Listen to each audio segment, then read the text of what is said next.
Dans cette vidéo, je vais comparer 5 subnets BitTensor avec leurs plus gros concurrents Web 2. Vous allez voir que ces subnets ont des cas d'utilisation très concrets et que grâce à la puissance du réseau BitTensor et à l'intelligence de leurs mineurs, ils arrivent à proposer des solutions moins chères et parfois même plus efficaces que celles des géants de la tech comme Amazon ou Google. Mais je préviens tout de suite, cette vidéo n'est en aucun cas un conseil financier. Ces subnets sont des projets très jeunes et certains ont de très faibles capitalisations et sont donc très risqués. Je vous donnerai d'ailleurs en fin de vidéo mon avis sur les tokens de ces subnets.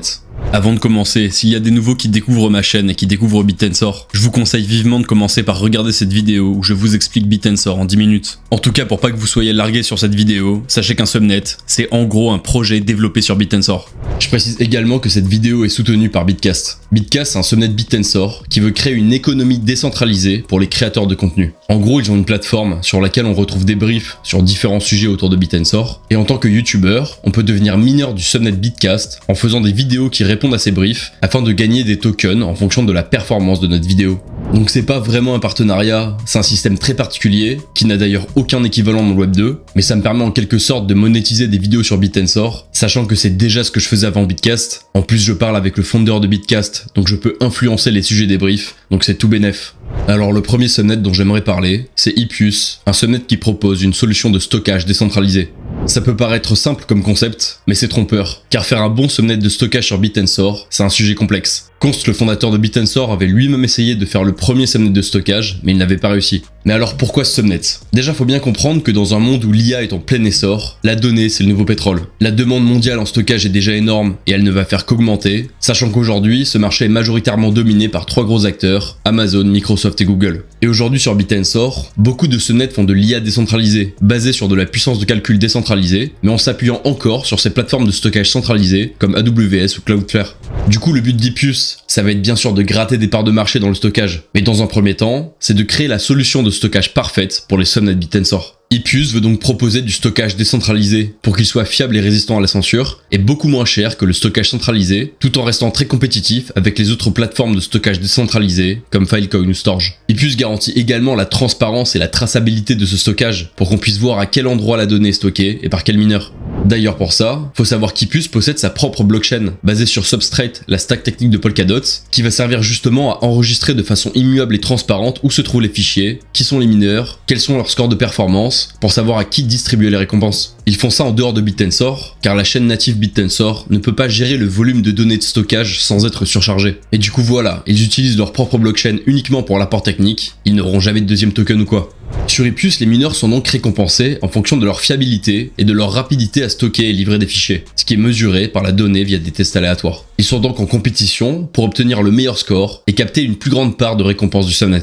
Hippius utilise le protocole IPFS comme base pour leur solution de stockage décentralisé, et ils utilisent le standard d'API S3 développé par Amazon pour permettre aux développeurs de facilement y envoyer et récupérer des fichiers. Leur plateforme est live, vous pouvez donc tester ça directement vous-même si vous en avez l'utilité. On peut voir qu'ils permettent de payer des crédits en Tao ou en fiat avec une carte de crédit, sachant qu'ils font du buyback de leurs tokens avec leurs revenus, et ils proposent aussi différents plans d'abonnement mensuels en fonction de nos besoins de stockage. Mais alors si on compare concrètement aux concurrents principaux de Hippius, ça donne quoi? Comparé aux solutions des géants du Web 2 comme Amazon ou Google, on peut bien sûr noter que le coût de stockage sur Hippius est drastiquement inférieur. En plus sur Hippius, le YS cost, donc le prix qu'on paye pour récupérer les données stockées, est de 0, ce qui est un énorme argument face aux clouds classiques qui eux facturent très cher quand on sort beaucoup de données. Et même comparé à des clouds décentralisés comme Storj, Hippius est très compétitif niveau coût et grâce à son YS cost à 0. Il me semble que Filecoin a une tarification plus variable qui peut parfois être moins chère qu'Hippius sur le coût de stockage brut, mais c'est plus complexe à utiliser. En fait, Hippius a tout simplement fixé ses prix par rapport aux solutions WebPro les moins chères. Et s'ils arrivent à être aussi compétitifs, c'est parce qu'ils mettent à profit la capacité des mineurs de leur subnet. De par sa nature décentralisée, la solution d'Hippius est aussi plus transparente, plus résistante à la censure que les clouds Web 2. Au niveau des performances, Const, le fondateur de BitTensor, a fait remarquer récemment qu'ils étaient 2 fois plus rapides que le leader web de Cloudflare pour la vitesse d'upload, mais encore 2 fois plus lent pour le téléchargement. C'est apparemment ce qui lui manquerait pour qu'il puisse faire la transition vers Hippius sur ses subnets. Après, comme on peut voir sur ce comparatif que j'ai fait avec GPT-5, les géants du cloud se démarquent encore sur plein d'aspects. Ils ont une très bonne latence, ils peuvent fournir des SLA, donc des garanties de service, mais aussi de conformité. Ils ont un écosystème bien plus mature, avec plein d'outils à disposition, plein d'intégration pour les développeurs. Ils ont également une capacité de stockage quasi illimitée, tandis qu'Hippius ne dispose actuellement que d'une trentaine de pétaoctets, ce qui est aussi inférieur à ce dont dispose Filecoin. Enfin voilà, je tiens à souligner qu'Hippius est un projet encore très jeune, qui n'existe que depuis quelques mois à peine, donc ils ont encore beaucoup à prouver, que ce soit niveau fiabilité stabilité, scaling, performance, sécurité, etc. Ils n'ont donc pas encore non plus beaucoup de clients et génèrent encore peu de revenus, même si on peut relever qu'ils commencent à s'ouvrir à des clients B2B hors Bitensor et qu'ils ont récemment été adoptés comme solution de stockage par le subnet Vidaio, qui est d'ailleurs le deuxième subnet dont on va parler dans cette vidéo. Vidaio, c'est une plateforme spécialisée dans le traitement vidéo par IA. Vous allez voir, c'est également assez simple de comprendre ce qu'ils font. Ils proposent tout d'abord une solution d'upscaling de vidéos, qui permet de transformer des vidéos basse résolution en qualité HD ou 4K. Pour ça, ils se basent sur des modèles d'IA qui vont en gros prédire quel pixel ajouter à l'image afin d'améliorer sa qualité perçue par l'œil humain. Prochainement, ils vont aussi sortir une solution de compression vidéo qui va permettre de réduire la taille de fichiers vidéo sans pour autant compromettre leur qualité. Et après ça, ils comptent même sortir une solution de streaming vidéo utilisant l'IA pour offrir la meilleure qualité de streaming possible. Aujourd'hui, les contenus vidéo représentent 85% du trafic d'internet et ce pourcentage continue de croître. Donc avec l'explosion du nombre de contenus vidéo, des acteurs comme les plateformes de streaming et de vidéo à la demande voient leur coût de stockage augmenter fortement. C'est là qu'on comprend la pertinence de la solution de compression de Vidaio. Vidaio a commencé par l'upscaling car c'était plus simple à déployer rapidement pour lancer le subnet, engager les mineurs et tester le réseau, alors que la compression demandait plus de recherche et de développement. Mais le vrai cœur du business de Vidaio reposera bien plus sur la compression, car réduire jusqu'à 80% la taille des fichiers vidéo sans perte de qualité perceptible, ça peut permettre à des plateformes comme Netflix ou YouTube d'économiser massivement sur le stockage et la bande passante. D'après leur dire, ils n'ont encore trouvé aucune solution d'upscaling ou de compression vraiment satisfaisante sur le marché, dans le sens où il y a soit des énormes entreprises qui font ça pour très cher, soit des plus petites mais qui gèrent mal le scaling et qui n'ont pas un produit haut niveau. C'est en ça qu'ils ont vu une immense opportunité qu'ils essayent de saisir avec Vidaio, avec pour objectif de proposer une solution à la fois très performante, abordable et adaptée à une utilisation à grande échelle. Le marché auquel s'attaque Vidaio est donc assez énorme, car entre les plateformes de streaming, les CDN et les fournisseurs de cloud, on est déjà à plus de 300 milliards de dollars. On peut aussi noter que leur stratégie de go-to-market sera de cibler d'abord les marchés émergents comme en Afrique, où la compression vidéo peut être très utile pour pallier aux connexions limitées, et car c'est un secteur dans lequel le fondeur de Vidaio a beaucoup d'expérience, car il a notamment lancé le premier service de VOD du Nigeria. Actuellement, grâce à leur technologie et à l'intelligence des mineurs de leur subnet, ils affichent déjà des résultats plus que prometteurs au niveau de l'upscaling. On peut voir sur ce benchmark qu'ils surpassaient déjà il y a plusieurs semaines leurs concurrents les plus sérieux, comme Topaz ou HitPow. Topaz est pourtant censé être le logiciel leader dans l'upscaling vidéo par IA. Après, on a aussi des entreprises comme Adobe qui proposent des fonctionnalités d'upscaling dans leur logiciel de montage, mais ce sont des fonctionnalités secondaires. C'est clairement pas leur cœur de métier, donc c'est normal si leurs solutions d'upscaling sont moins performantes. Pareil, Nvidia fait aussi de l'upscaling à travers sa technologie RTX Video Super Resolution, mais ce n'est pas non plus leur spécialité. Enfin bref, Vidaio veut se démarquer de la concurrence Web 2 à travers une solution décentralisée qui leur permet de mieux scale, d'être plus résilient et moins cher, mais aussi en ayant une approche par l'IA qui leur permet d'optimiser pour la qualité perçue par l'œil humain et d'améliorer leurs produits en continu grâce à la compétition entre mineurs. Donc tout ça c'est super, et les performances de Vidaio sur l'upscaling sont très encourageantes. Mais faut bien garder en tête que leur plateforme est encore très jeune. Quand je l'ai testé c'était assez lent, même si apparemment ils pourraient rendre ça aussi rapide que leur concurrence s'ils le souhaitaient. Et pour l'instant on peut pas upload des vidéos de plus de 50 secondes. Mais ça pareil, je suppose que c'est pour éviter que ça leur coûte trop cher tant que c'est gratuit. Ensuite oui, c'est bien beau leurs ambitions avec leur solution de compression, mais faut bien garder en tête que pour l'instant elle n'est pas live. Donc on sait pas encore dans les faits si elle sera plus performante ou moins coûteuse qu'AWS Element Media Convert ou que l'outil open source FFmpeg. Du coup forcément, Vidaio n'a pas encore lancé ses formules d'abonnement pour la compression, car leur offre n'est pas encore disponible, et ils ne monétisent pas non plus encore l'upscaling. Et dernière chose, mais pas des moindres, Vidaio n'a pas encore de vraie solution de confidentialité, comme le TE ou le FHE, ce qui pose un vrai problème pour les plateformes qui veulent éviter que du contenu inédit soit accessible par des mineurs avant leur sortie. Donc voilà, je pense que c'était quand même important de souligner ces limites, qui sont principalement dues au fait que ce projet n'existe que depuis quelques mois. Pour les 3 prochains subnets, on va aller un peu plus vite, car j'en ai déjà parlé dans de précédentes vidéos. Je fais allusion aux 3 subnets de Rayon Labs, qui se débrouillent extrêmement bien face à leurs plus gros concurrents centralisés.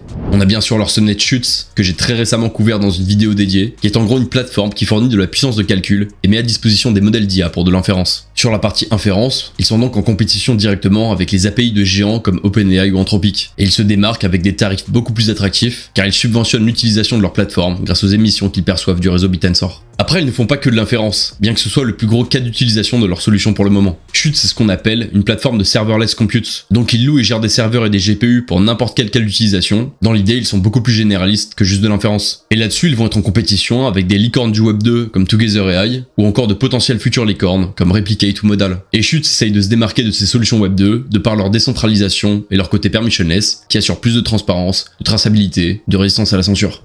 Et ils développent aussi fortement l'aspect confidentialité de leur solution, ce qui serait une vraie plus-value comparée à tous ses concurrents.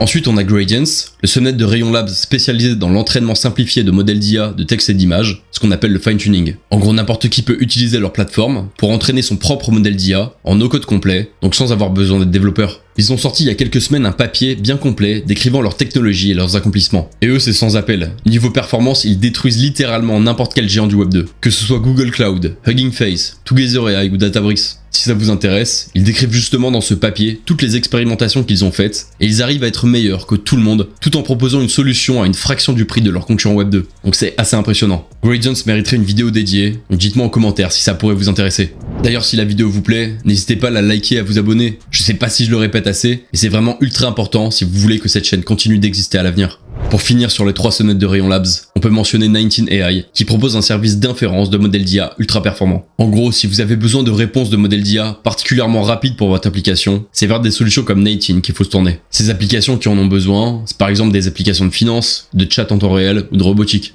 Si on va sur OpenRouter, on peut voir directement les statistiques de tokens par seconde et de latence de 19. On remarque qu'ils ont une latence extrêmement faible, même si certains concurrents arrivent à faire un peu mieux. Par contre, niveau performance, donc niveau débit de tokens par seconde, ils sont imbattables sur tous les modèles qu'ils prennent en charge. Sur le modèle Mistral Nemo par exemple, ils surpassent n'importe quel concurrent Web 2, que ce soit Mistral eux-mêmes ou encore des solutions comme Parasail ou Deep Infra.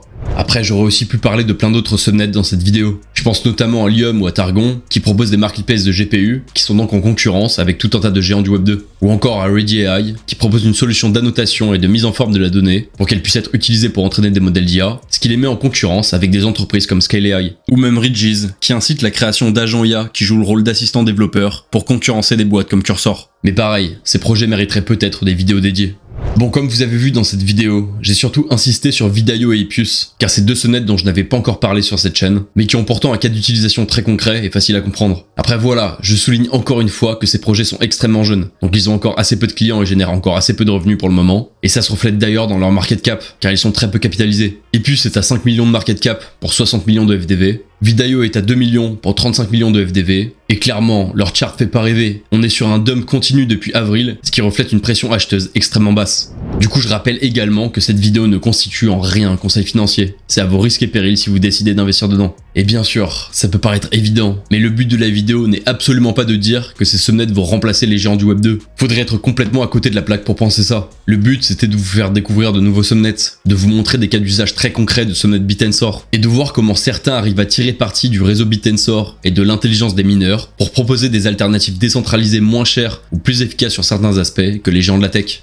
Après, si vous souhaitez absolument une exposition au subnet, je vous suggère la stratégie Alpha 5 de Manta Minds qui permet d'investir en un clic dans un panier des 5 plus gros subnets de Bittensor. Ou si vous préférez les subnets de Rayon Labs, vous avez la stratégie Rayon Labs qui permet d'investir facilement dans ces 3 subnets. Mais si vous voulez juste garder vos TAO au chaud sans vous risquer d'investir dans les subnets, je vous conseille surtout la stratégie Optimize Route ou Protected Alpha à la limite. Le gros avantage de Manta Minds, c'est que c'est eux qui gèrent tout pour vous, tout en optimisant vos délégations en sélectionnant à votre place les meilleurs validateurs. Donc si ça vous intéresse et que vous voulez me soutenir, vous trouverez mon lien affilié en première ligne de description.